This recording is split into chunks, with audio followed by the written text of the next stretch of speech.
Continuación del Santo Evangelio según San Juan. En aquel tiempo, aquel mismo día primero de la semana, siendo ya tarde, y estando cerradas las puertas en donde se hallaban juntos los discípulos, por miedo a los judíos, vino Jesús y se puso en medio de ellos y les dijo: la paz sea con vosotros. Y cuando esto hubo dicho, les mostró las manos y el costado. Y se gozaron los discípulos al ver al Señor. Y otra vez les dijo: la paz sea con vosotros. Como el Padre me envió, así también yo os envío. Dichas estas palabras, sopló sobre ellos y les dijo: recibid el Espíritu Santo. A quienes perdonareis los pecados, perdonados quedanles, y a quienes se los retuviereis, retenidos les quedan.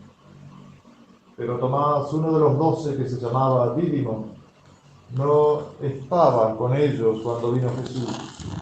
Los otros discípulos le dijeron: hemos visto al Señor. Mas él les dijo: si no viere en sus manos la hendidura de los clavos, y metiere el dedo en el agujero de los clavos, y metiere mi mano en su costado, no lo creeré. Y al cabo de 8 días, estando otra vez sus discípulos dentro y Tomás con ellos, vino Jesús, cerradas las puertas, y presentándose en medio de ellos les dijo: la paz sea con vosotros. Y después dijo a Tomás: mete aquí tu dedo y mira mis manos, y trae tu mano y métela en mi costado, y no seas incrédulo, sino fiel. Respondió Tomás y le dijo: Señor mío y Dios mío. Díjole Jesús: porque me has visto, Tomás, has creído. Bienaventurados los que no vieron ni creyeron. Otros muchos milagros hizo también Jesús en presencia de sus discípulos, que no están escritos en este libro, mas estos han sido escritos para que creáis que Jesús es el Cristo, el Hijo de Dios, y para que creyendo tengáis vida en su nombre. Pueden tomar asiento.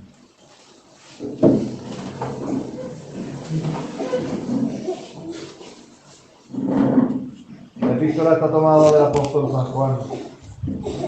Carísimos, todo lo que nace de Dios vence al mundo, y la victoria que triunfa del mundo es nuestra fe. ¿Quién es el que vence al mundo, sino el que cree que Jesús es el Hijo de Dios? Este es Jesucristo, el que vino por el agua y por la sangre, no por el agua solo, sino por el agua y por la sangre. Y el Espíritu es el que da testimonio de que Cristo es la verdad, porque 3 son los que dan testimonio en el cielo: el Padre, el Verbo y el Espíritu Santo. Y estos 3 son una misma cosa. Y 3 son los que dan testimonio en la tierra: el Espíritu, el agua y la sangre. Y estos 3 son una misma cosa. Si admitimos el testimonio de los hombres, mayor testimonio es el de Dios. Y este testimonio de Dios, que es el mayor, lo es porque testifica acerca de su Hijo. El que cree, pues, en el Hijo de Dios, tiene en su favor el testimonio de Dios. El Padre, el Hijo y el Espíritu Santo. Dios te salve María, llena eres de gracia, el Señor es contigo. Bendita tú eres entre todas las mujeres, y bendito es el fruto de tu vientre, Jesús. Santa María, Madre de Dios, ruega por nosotros pecadores, ahora y en la hora de nuestra muerte. Por el Padre, el Hijo y el Espíritu Santo. Amén. Este domingo se llama Inalvis, de blanco. En la estación se hace en la iglesia de San Pancracio. San Pancracio fue un santo niño mártir que murió a los 14 años derramando su sangre por la fe en Jesucristo. El nombre de Domingo Inalvis viene de la antigüedad, porque en la vigilia pascual, es decir, el sábado antes de la resurrección de nuestro Señor Jesucristo, se bautizaba a los catecúmenos que venían preparándose durante toda la Cuaresma, estudiando el catecismo para recibir las aguas bautismales, después de la bendición que se hace del agua bautismal con el cirio pascual en la vigilia de la resurrección de nuestro Señor Jesucristo. Y esos catecúmenos se vestían de blanco y mantenían esas vestiduras blancas durante toda la semana, deponiéndolas el día de ayer. En la vigilia pascual se ve también la bendición del agua bautismal. En la bendición del agua bautismal se hace alusión a las aguas del Jordán que bautizaron a nuestro Señor Jesucristo y fueron santificadas por haber sido tocadas por el hombre Dios, nuestro Señor Jesucristo. Y en la bendición también, en un momento el que la bendice, la parte al agua con su mano y tira a los cuatro vientos, al norte, al sur, al este y al oeste, significando aquellas palabras de nuestro Señor Jesucristo antes de su ascensión a los cielos, que dice a sus discípulos: id por el mundo universo predicando el Evangelio y bautizando a toda criatura en el nombre del Padre y del Hijo y del Espíritu Santo. Aquellos que creyeren y fueren bautizados se salvarán, y aquellos que no se perderán. Eso es lo que significa la catolicidad de nuestra fe. Ayer precisamente uno de los que me cargaron combustible me preguntó qué significa ser católico. Significa que la Iglesia es universal y que la fe es la misma aquí y allí, en el norte, en el sur, en el este y el oeste. Y no solamente en los 4 puntos cardinales, sino también en toda la historia desde la fundación de la Iglesia hecha por el hombre Dios, nuestro Señor Jesucristo, hasta el fin de los tiempos. Es una universalidad geográfica y es una universalidad histórica. Hay solamente una fe, una Iglesia, un bautismo, porque Jesucristo es uno, porque Dios es uno. Y precisamente de eso es lo que tenemos que meditar durante todo este tiempo de Pascua. La redención obtenida por nuestro Señor Jesucristo para todo el género humano, y cómo cada uno de nosotros, pertenecientes al género humano, debemos hacer fructificar esa sangre redentora de nuestro Señor Jesucristo. Y esa sangre redentora empieza a fructificar en nuestras almas el día de nuestro bautismo, el día que se nos lavó el pecado original, el día en que nosotros hicimos esa promesa de creer en Dios Padre, en Dios Hijo, en Dios Espíritu Santo, en creer en la Iglesia por él fundada, en creer en todos los dogmas de nuestra fe y en renunciar al demonio, a sus pompas y a sus obras. Promesas que las volvimos a repetir la noche de la vigilia de Pascua, después de la bendición del agua bautismal. Promesas que deberían estar siempre presentes en el día a día del cristiano. Todo se reduce siempre al preguntarse: ¿para qué Dios ha creado al hombre? Si nosotros nos habituáramos a esa pregunta y viviéramos en consecuencia de esa pregunta, nuestra vida sería más sobrenatural. Y lo sobrenatural sería natural en nuestro día a día. Porque Dios creó al hombre a su imagen y semejanza. A la imagen de Él mismo nos creó.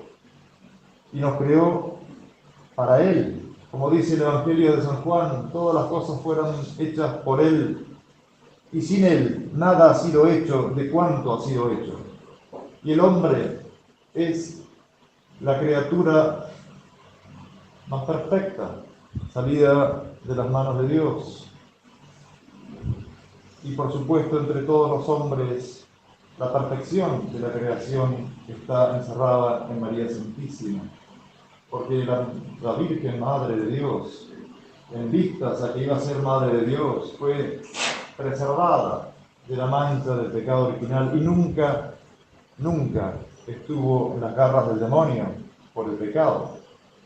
Aprovechando y usando de manera especialísima la sangre redentora de su divino Hijo, que iba a morir años después de su nacimiento, Dios para el cual no hay tiempo, le aplica de manera especialísima a su Santísima Madre, conservándola inmaculada, desde el primer instante de su ser natural. Pensemos entonces en nosotros como criaturas de Dios. Muchos santos hacían acordar a los fieles, a los cristianos, su dignidad como cristianos. Y para que esa memoria de la dignidad que somos cristianos nos ayuden para elevar nuestra mente a Dios, nos ayuden a evitar los pecados, nos ayude a amar cada día más a Dios. Porque fuimos lavados en las aguas del bautismo, se nos quitó el pecado original, no se nos quitó la herencia de la inclinación al mal, pero aún eso Dios, nuestro Señor, lo convirtió en motivo de gracia, porque mediante la lucha en contra de la propia naturaleza, la lucha en contra de las tentaciones, es lo que nos va a hacer cada vez más amantes de Dios. Y por eso es que debemos luchar cada día, como dice el Padre Nuestro, no nos dejes caer en la tentación. Pero no pedimos a Dios que nos quite las tentaciones, sino que no nos deje caer en ellas, para que mediante la lucha en contra de las tentaciones podamos demostrar a Dios que le amamos, que somos sus hijos, que somos sus soldados. Y entonces en esa lucha Dios puso precisamente un motivo de mérito para nosotros los cristianos. Tenemos en el Evangelio de hoy la historia de Santo Tomás, uno de los 12, que no estaba cuando Jesús se les apareció. Y lo tenemos como ejemplo de fe, si bien al principio él dudó. Y él dudó porque él decía, yo lo que no veo no lo creo, yo necesito ver. Y ahí viene una bienaventuranza. Gracias a la infidelidad de Santo Tomás, tenemos una bienaventuranza nueva. Bienaventurados aquellos que sin ver creyeron, dice nuestro Señor Jesucristo.